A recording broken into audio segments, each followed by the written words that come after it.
Hey mga kaspard, kamusta kayo? Sa vlog ngayon mga kaspard, pag-uusapan po natin ang mga paraan kung paano magkakaroon ng takot ang lalaki na mawala ka.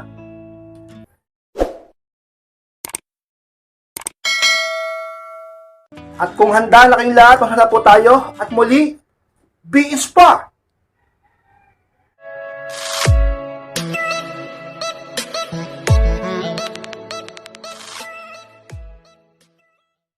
At ang unang paraan kung paano magkakaroon ng takot ang lalaki na mawala ka is bigyan mo ng isang patunay.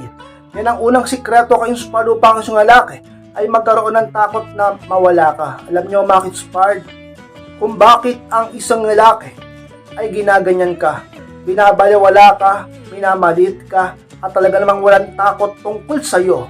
At para bang nagmamayabang ba't nagmamataas pagdating sa'yo, sapagkat nakikita niya na ikaw mismo ang siyang takot ka-inspired. Pero kung ipapakita mo sa partner mo ka-inspired na ikaw ay may tapang na gawin kung ano ang tama, at kung ipapakita mo at ipaparanas mo at papatunayan mo na talaga namang ka-inspired, mahal mong sarili mo at kaya mong iwan siya, talikuran siya, at talaga namang baliwalain siya, ang isang lalaki ay bababa ang bilib sa sarili, bababa ang pride, at magkakaroon ng takot na talaga namang ka-inspired, kaya mo siyang iwan. Ganyan yan. Hindi nyo kasi pinapatunayan. Bigyan nyo ng isang patunay. Bigyan nyo ng isang pangmalakasan. Ka-inspired, paano ba? Ganito, kapag ang lalaki talaga namang inaabuso ka na, pag ang lalaki sobra na sa'yo, pag ang isang lalaki talaga namang ka-inspired, para bang wala nang respeto sa'yo, palagi kang binabastos, palagi kang sinasaktan, palagi kang iniiwan, palagi kang niloloko, palagi nagsisinungaling sa'yo, palagi kang minumurat, pinagsasayitan ka naman sakit na salita at iba pa. Mga bagay na talaga namang ka-inspire, nagpapababa sa pagkatao mo, lagi nagpapaluha sa'yo. At bigyan mo ng isang patunay yan na iwan mo siya, hiwalayan mo siya. Isipin na lalaki, babalik ka rin sapagkat nakikita niya marupok ka, mahal na mahal mo siya. Isipin na lalaki na magpapakamartir ka pa rin sapagkat yun palaging ginagawa mo. Yun palagi ang pinapakita mo at laging pinapatunayan mo. Kaya ngayon pinagtatawanan ka palagi niya. Minamalit ka niya at akala niya palagi kang tanga na babalik-balik sa kanya. Ka-inspired. Putulin mo ang paniniwala niyang yon. Itigil mo na ang talaga namang ka-inspired. Delusyon niyang yon. Kailangan patunayan mo sa kanya at sa sarili mo na kaya mo. Yan ang isa pinakamalaking sikreto upang isang lalaki matauhan. Para masabi niya sa kanyang sarili na kaya mo pala, naiwan siya. Kaya mo pala, natiisin siya. Pag no contact rule ka, tuloy-tuloy. Kapag ikaw ay talaga namang inaabuso na o sobra na siya sa'yo. Pag no contact rule ka, huwag kang magparamdam. Huwag mo siyang replyan, huwag mo siyang i-message.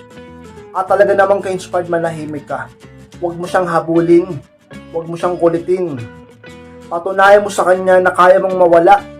Patunayan mo sa kanya na kaya mo siyang tiisin. Patunayan mo sa kanya, ka-inspired, na kaya mong lumayo at tumalikod palayo sa kanya. At kasabay ng no contact rule na gagawin mo ay mag-self-improve ka. Hindi basta maghihintay ka lang. Pag no contact rule ka at mag-self-improve ka, mag-focus ka sa sarili mo. Huwag siyang lagi ang isipin mo. Huwag siya lagi ang intindihin mo. Huwag siya lagi ang hintayin mo. Huwag siya lagi ka-inspire ang talaga namang i-focus mo. Mag-focus ka sa buhay mo. Maging maligaya ka, maging masaya ka. Magpaganda ka, magpa-sexy ka. Bumili ka ng mga bagay na magdadagdag ng value mo, pumorma ka. Talaga namang ka-inspired.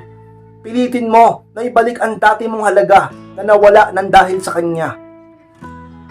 At kapag sa katagalan na pagdaan ng mga araw, linggo o kahit pa sabihin natin buwan, at nakaramdam na siya ng talagang takot at lungkot, napaisip na siya, nare-realize niya na mga mali niya, at nasabi niya sa kanyang sarili, talaga namang kaya mo pala, na magagawa mo pala. Binigyan mo siya ng isang patunay na hindi niya malilimutan kailanman. Kayabangan na nawala sa kanya, mataas na pride na biglang bumagsak pagdating sa kanya, matigas na ego na biglang nabasag pagdating sa kanya, sapagkat hindi ka na talaga na muling nagparamdam, hindi ka na nagpakamartir pa, at pinatunayan mong may katapusan ang iyong pagiging marupok pagdating sa kanya. May katapusan ng pagiging tanga mo pagdating sa kanya. May katapusan ng paghahabol mo pagdating sa kanya. May katapusan ng pagiging martir mo pagdating sa kanya. Ka-inspired. Isang patunay lang. Ang problema sa inyo, hindi rin kayo makatiis. Makipaghiwalay kayo. Pag na-miss nyo siya, isa ka na namang marupok at tangang babae na babalik sa kanya. Konting bola lang sa'yo. Konting sabihin natin pangako lang sa'yo, di naman tinutupad. Konting lambing lang sa'yo, alam mo namang uulitin pa rin niya. Bumibigay ka kaagad. Ka-inspired huwag ganyan. Kaya, hindi kasi sineryoso na lalaki. Kasi masyado kang mahina. Dapat una niyan, magbigay ka ng pagmamahal at pagpapahalaga sa sarili mo. Kung gusto mo, na tunay ka ng mahalin at pahalagahan. Sarili mo muna. Huwag mong hinahayang niloko ka. Huwag mong hinahayang sinasaktan ka. Huwag mong hinahayang pinagtataksilan ka. Huwag mong hinahayang minumura ka. Sinasaktan ka pisikal. Pinagsasitan ka ng masama. Inuinsulto ka. Patuloy kang talaga namang pinagsisinungalingan. Ka-inspired. Para pag ang isang lalaki na patunayan na kaya mo pala siyang iwan, napatunayan niya na kaya mo palang lumayo, pag nagkabalikan kayo, magtitino din yan. Malaki ang posibilidad hindi niya na ulitin pa yung ginagawa niya sa'yo dati. Kasi, nakita niya na kaya mo palang mawala. Magkakaroon siya ng takot ngayon na pag ginawa ko to, sigurado ko, tutuluyan na ako ng babae na to. Buti nga pinagbigyan pa ako ngayon eh. Buti nga bumalik pa ngayon eh. Buti nga nakipagbalikan pa eh. Pag niloko ko to, pag pinagsitaan ko to ng masakit na salita tulad ng dati, pag ito sinaktan ko na naman, sigurado ko iiwan na ako nito. Buti nga ngayon, binigyan pa ako ng pagkakataon eh. Nagkakaroon siya ng takot ka-inspired na gumawa ng mali sa'yo, na gumawa ng masama sa'yo. Magkakaroon siya ng takot na sa maraming bagay pagdating sa'yo. Magkakaroon siya ng takot na baka mawala ka sapagkat pinutunayan mo na pwede ka talagang mawala. Ka-inspired.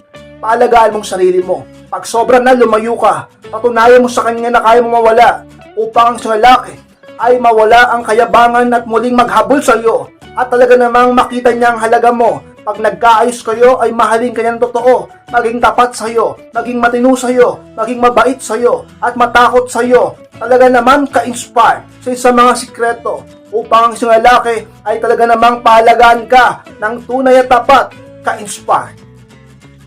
At ang pangalawang paraan mag-inspire kung paano magkakaroon ng takot ng lalaki na mawala ka is maging friendly at mabait na tao. Yan ang pangalawang sikreto ka-inspired. Bagay na pwede mong tandaan at paraan na pwede mong gawin. Upang ang lalaki magkaroon ng takot na mawala ka. Mawala ang kayabangan, bumaba ang pride at magpakumbaba sa'yo. Maging mabuti sa'yo at maging tapat sa'yo. At mahalin ka ng tunay at totoo. Ka-inspired. Ka-inspired bakit ganyan? Maging friendly at maging mabait na tao.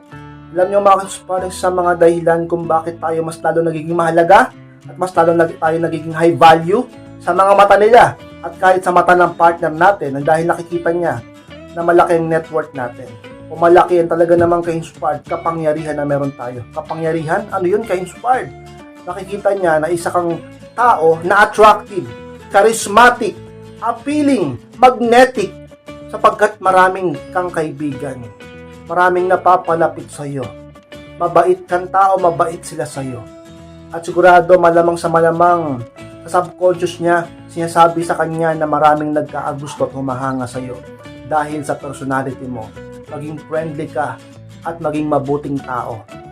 Dahil doon ka inspired. Sa conscious mind niya o sa subconscious mind niya, mapaparamdam sa kanya at mapapaisip sa kanya na ito, sigurado ako, maraming nag-aabang dito. Maraming lalaking gustong dumiskarte dito pero ilang magawa dahil nandito ako. Dahil ito ay mabait at friendly na tao.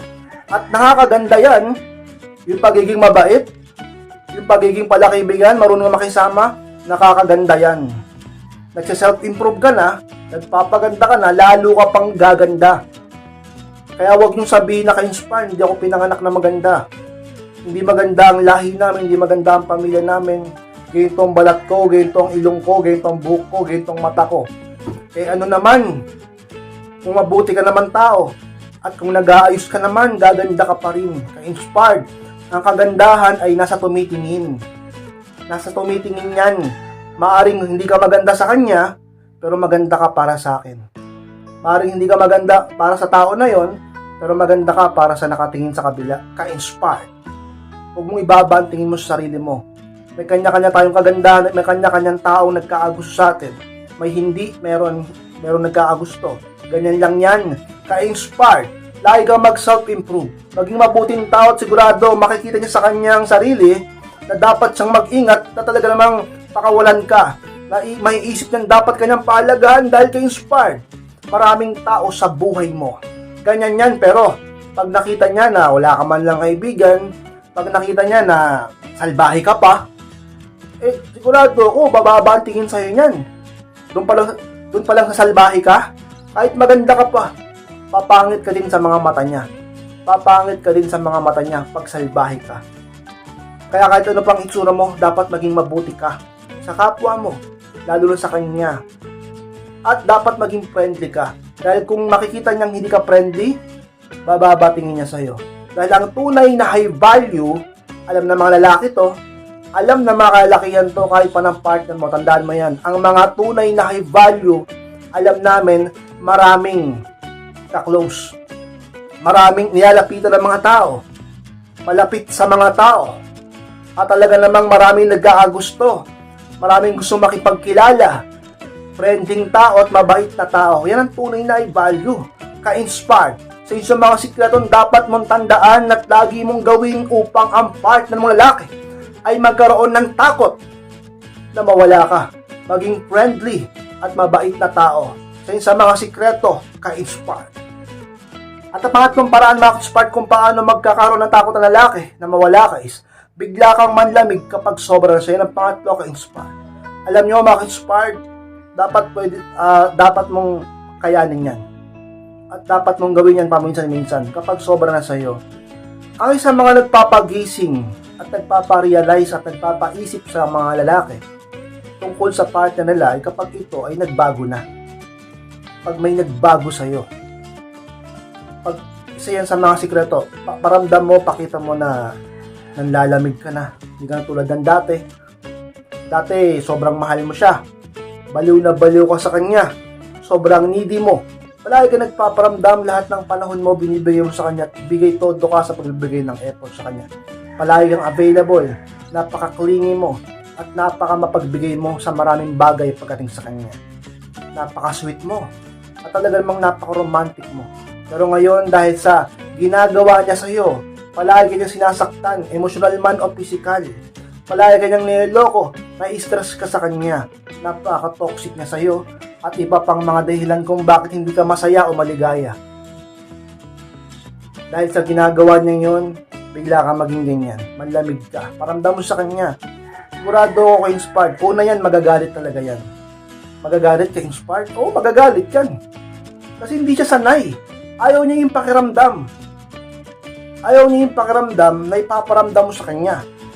Kahit naman ikaw biglang malamig sa'yo yung lalaki, magagalit ka din sa umpisa Baka nga awahin mo pa Bakit ganyan ka na? Dati, bis mo mag-reply Dati panay message mo Dati panay call mo. Ngayon, hindi na. Magagalit yan. Aawahin ka pa nga siguro niyan Pag pinaramdam mo nanlalamig ka, aawahin ka niyan. Pero pag naging consistent ka sa ganyan, o sa mga ayaw makipaghiwalay, sa mga takot pa rin dyan, sa mga hindi kaya makipaghiwalay dahil marupok talaga, o isa sa pwede mong gawin na lang, paramdam mo manlamig ka. At sigurado ako, kahit sa una magagalit yan, pero sa katagalan, mapapaisip yan. Kahit ako, kahit ikaw, mangyayari yan, mapapaisip ka pag yung partner mo nanlamig sa'yo, mapapaisip talaga. Una magagalit, pero sa pangalawa, maisip niyan, naku, lagot. Matatakot na yan Kasi consistent ka ng nanlalamig. Dati, isang araw ka lang nanlamig dahil nagalit ka. Pero ngayon, araw-araw nanlalamig ka na, nagbago ka na, paramdam mo sa kanya. Iparanas mo sa kanya. Para masabi sa kanya sarili, parang sobra na yata talaga ako Parang hindi na tama yung ginagawa ko sa girlfriend ko, sa misis ko, sa asawa kong babae. Kailangan siguro magbago na ako. Kailangan siguro bawas ako na yung kasalbahihan ko, yung salbahe kong ugali.